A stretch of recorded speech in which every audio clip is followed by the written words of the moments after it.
15 साल उसकी उम्र है, 9th क्लास में पढ़ती है। उसकी माँ कहीं डोमेस्टिक हेल्प का काम करती है, ऐसा कुछ मीडिया रिपोर्ट्स में आया है। कुछ मीडिया रिपोर्ट्स में ये भी बताया गया है कि वो किसी मॉल में काम करती है। जो भी हो, मतलब ये है कि उसकी माँ जो है वो वर्किंग है, पिता घर पे रहते नहीं हैं क्योंकि माँ का पिता से अलगाव हो चुका है, तो और कोई भाई-बहन भी नहीं है उस 15 साल की लड़की के। तो ये समझ लीजिए कि उस घर में केवल माँ और उसकी बेटी 2 ही लोग रहते हैं।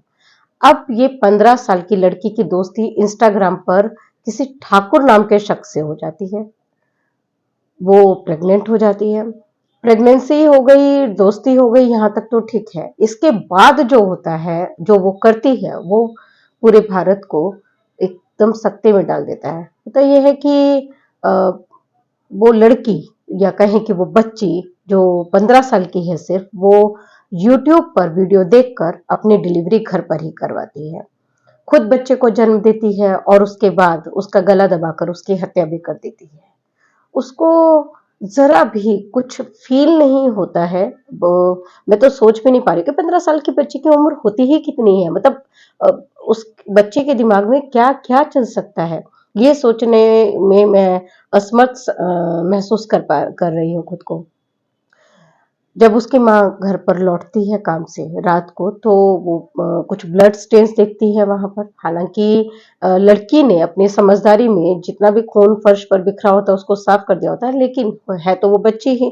तो कहीं-कहीं कुछ-कुछ जगह पर वो उसके स्टेन्स रह जाते हैं। तब माँ अपनी बेटी से पूछती है कि ये कैसे खून के धब्बे हैं? तो पहले तो वो उसको माहवारी कह के थोड़ा-सा बरगलाने का प्रयास करती है, लेकिन माँ तो माँ ही होती है। जब वो थोड़ा सख्ती से पूछती है तो फिर बेटी से रहा नहीं जाता और वो सारी बात सच-सच बता देती है। इतने दिनों तक अब एक सवाल उठता है कि कैसी माँ थी जिसको कि ये पता नहीं चल पाया कि बेटी गर्भवती है, 9 महीने की पूरी प्रेगनेंसी के बाद बेटी जन्म देती है, ऐसा कैसे होता है?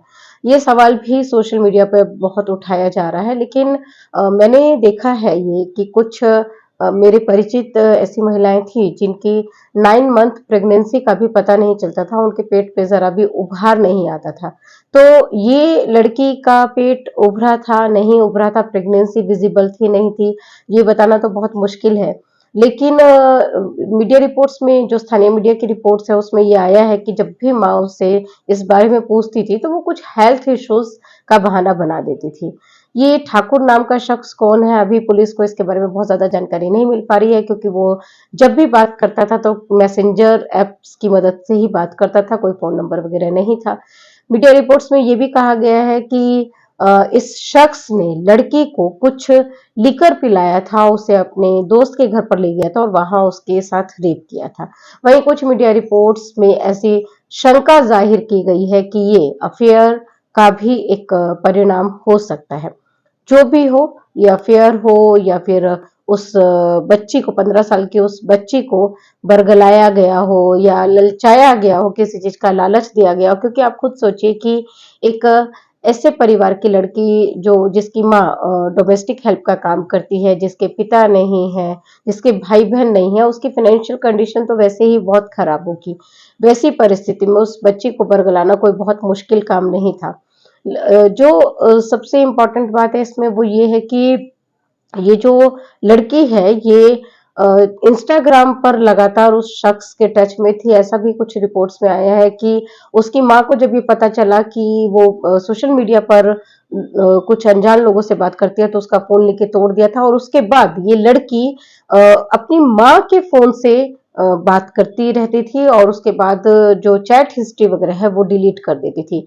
ये सब पढ़कर सुनकर तो ऐसा लग रहा है कि इसमें 15 साल के जो उम्र के बच्चे होते हैं, उनमें जो मासूमियत होती है, वो इस बच्ची में नहीं थी, बल्कि कुछ ना कुछ इसमें जो अंश है शातिराना कुछ नज़र आ रहा है, या तो ये लड़की खुद ऐसी थी या कोई इसको गाइड कर रहा था इस तरह से, क्योंकि 15 साल की एक लड़की वो इंस्टाग्राम पे दोस्ती भी करती है, अफेयर भी होता है, प्रेग्नेंट भी हो जाती है, यहाँ तक सारी बातें समझ में आती है। लेकिन यूट्यूब देखकर खुद घर पे उसकी डिलीवरी करवा लेना, अपने आप ही बच्चे को कैसे कट करना है, फिर उसकी हत्या कर देना, ये बात गले से इतनी आसानी से नहीं उतरती। ये पूरा मामला खुला तब जब माँ को उसने अपनी सारी बात बताई। माँ ने देखा कि एक निष्प्राण देह, एक नवजात बच्चे की वहाँ पर है। वो अपनी बच्ची के बेटी के भविष्य को लेकर थोड़ा-सा चिंतित हुई और फिर क्योंकि उसकी स्थिति थोड़ा बिगड़ गई थी, स्वास्थ्य संबंधी कुछ समस्या उसको हो गई थी, तो माँ उस बच्ची को लेकर वहाँ अपने जो उस एरिया का हॉस्पिटल था, वहाँ लेकर पहुँची और तब जाके डॉक्टर्स को ये पूरा मामला पता चला और तब उन्होंने अंबाझरी पुलिस को इसकी सूचना दी। ये पूरा जो मामला है नागपुर के अंबाझरी इलाके का है। इसमें जो इंस्पेक्टर है, पुलिस इंस्पेक्टर गजानन कल्याणकर जी, उन्होंने उनका बयान मीडिया रिपोर्ट्स में आया। उन्होंने बताया कि जो मामला है उसमें एक्सीडेंटल डेथ का फिलहाल केस दर्ज किया गया है और बाकी चीजें, बाकी धाराएं पोस्टमार्टम रिपोर्ट आने के बाद लगाई जाएंगी। इसमें तो कोई शक नहीं है कि ये आईपीसी 315 का तो मामला है, ये 302 का मामला भी बनता है, क्योंकि इसमें तो सीधे सीधे हत्या की गई है बच्चे की। अ, सोचना अब ये है कि जो ये सोशल मीडिया है, ये हमारे बच्चों को क्या बना रहा है, क्या उनके अंदर संवेदनाएं खत्म हो रही हैं, क्या वो एडिक्ट हो रहे हैं, ये बात तो बहुत दिनों से कही जा रही है, लेकिन अब एडिक्शन से चीजें आगे बढ़ गई हैं। आप सोचिए कि अगर ये मामला अभी इस तरह से सामने नहीं आता, यानी कि वो जो माँ है वो अपनी बेटी को लेके हॉस्पिटल नहीं जाती, तो कभी भी ये चीजें खुलती नहीं। तो और वो जो लड़की है, जो 15 साल जिसकी उम्र है आज, वो उसी तरह से सामान्य रूप से समाज में घुल-मिल जाती, जैसे कि कुछ हुआ ही ना हो। ये लड़की जो आज अभी इतनी कम उम्र में इतनी निष्ठुर है, जिसको अपने बच्चे पर दया नहीं आई, वो आगे जाकर क्या कर सकती थी, इसका हम अनुमान भी नहीं लगा सकते। बहुत लोग हो सकता है इसमें ये कहें कि एक बच्चे के साथ अन्याय हो रहा है, 15 साल की बच्ची है, वो रेप विक्टिम है। मैं ये सारी चीजें मानने को तैयार हूँ, वो रेप विक्टिम भी हो सकती है, लेकिन उसको अपनी माँ को बताने में क्या दिक्कत थी? वो जो उसने अपने बच्चे की हत्या कर दी, उससे ज्यादा अच्छा ये नहीं था कि वो अपनी माँ को समय पर इस बारे में बता देती और बच्चे का जन्म कहीं सही जगह पे करके उसको सेफली सरेंडर कर दिया जाता सरकार को।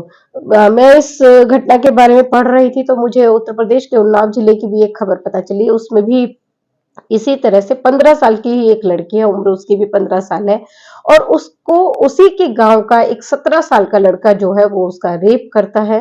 मीडिया रिपोर्ट्स के मुताबिक रेप करता है, हालांकि मुझे तो लगता है कि जो ये रिलेशंस होते हैं ये कंसेंट से बनाए जाते हैं। ये अलग बात है कि बाद में इनको रेप का नाम दे दिया जाता है, इनमें पॉक्सो की धाराएं लगा दी जाती हैं, लेकिन आमतौर पर ये देखने में आया कि इस तरह की जितनी भी घटनाएं होती हैं अधिकांश मामलों में ये कंसेंट से बने हुए रिलेशन होते हैं, आपसी सहमति से रिलेशन बनता है और जब लड़की कंसीव कर लेती है तो फिर इसको रेप का नाम दे दिया जाता है और पोक्सो के केस में इसको कन्वर्ट कर दिया जाता है।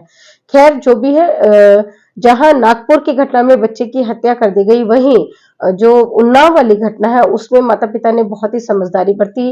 वो रेप का मामला रहा हो या अफेयर का मामला रहा हो, माता पिता ने समझदारी ये बरती कि उन्होंने अपनी बेटी की डिलीवरी जो है वो सामुदायिक स्वास्थ्य केंद्र में करवाई। बच्चे का जन्म हुआ, सकुशल हुआ, बच्चा भी सकुशल है, बच्चे की माँ भी सकुशल है। जो लड़का है 17 साल का वो अरेस्ट किया जा चुका है पहले ही।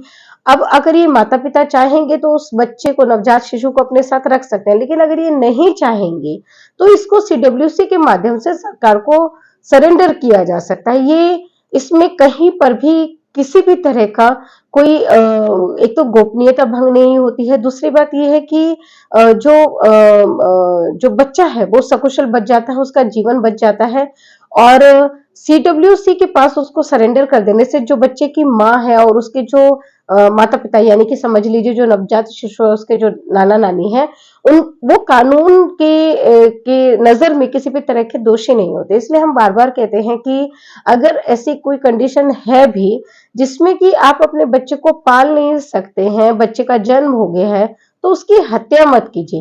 देखिए जैसे ये दोनों ही मामले लें, दोनों ही घटनाओं में लड़की की जो उम्र है वो 15 साल है।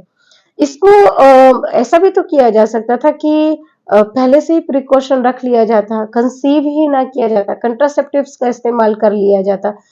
ये तो आंगनबाड़ी में जो है वो किशोरी केंद्र जो बने होते हैं, वहां पर जाकर इस बारे में पूछा जा सकता है, जाना जा सकता है कि प्रेगनेंसी को टालने के लिए, प्रेगनेंसी ना हो इससे बचने के लिए क्या उपाय अपनाने चाहिए। वहां एक्सपर्ट्स होते हैं, डॉक्टर्स होते हैं, नर्सेज होती हैं, तो वो बता सकती हैं कि क्या उपाय करने चाहिए, और वो विशुद्ध रूप से किशोर और किशोरियों के लिए ही बने होते हैं।